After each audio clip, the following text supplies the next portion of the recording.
The people of the United Kingdom have voted to leave the European Union. Inevitably, there'll be a period of uncertainty and adjustment following this result. But as the Prime Minister said just this morning, there'll be no initial change in the way our people can travel, in the way our goods can move, or the way our services can be sold. And it will take some time for the United Kingdom to establish new relationships with Europe and the rest of the world. So some market and economic volatility can be expected as this process unfolds. But we are well prepared for this. Her Majesty's Treasury and the Bank of England have engaged in extensive contingency planning, and the Chancellor and I have remained in close contact, including through the night and this morning. To be clear, the Bank of England will not hesitate to take additional measures as required, as markets adjust, and as the UK economy moves forward. Those economic adjustments will be supported by a resilient UK financial system, one that the Bank of England has consistently strengthened over the course of the last 7 years. The capital requirements of our largest banks are now 10 times higher than before the financial crisis. And the Bank of England has stress tested those banks against scenarios far more severe than our country currently faces. As a result of these actions, UK banks have raised over £130 billion of new capital and now have more than £600 billion of high-quality liquid assets. So why does this matter? Well, that substantial capital and huge liquidity gives banks the flexibility they need to continue to lend to UK businesses and households, even during challenging times.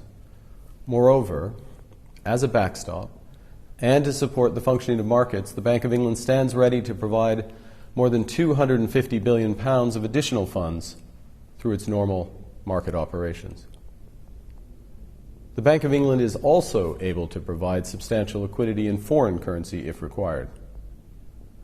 And we expect institutions to draw on this funding if and when appropriate, just as we expect them to draw on their own resources as needed in order to provide credit to support markets and to supply other financial services to the real economy.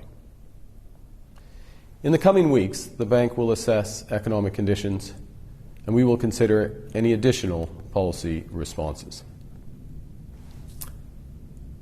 A few months ago, the bank judged that the risks around the referendum were the most significant near-term domestic risks to financial stability. To mitigate them, the bank has put in place extensive contingency plans.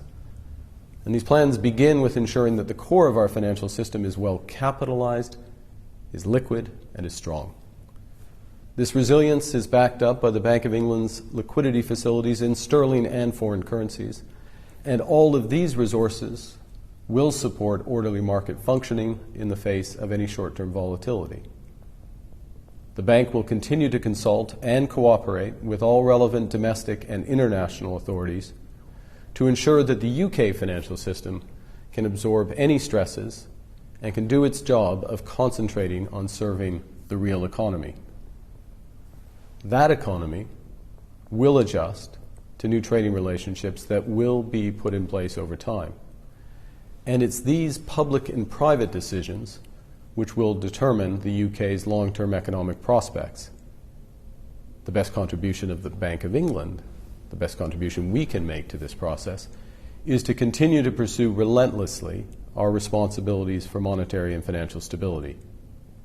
These are unchanged, and we've taken all the necessary steps to prepare for today's events, and in the future, we will not hesitate to take any additional measures required to meet our responsibilities as the United Kingdom moves forward. Thank you very much.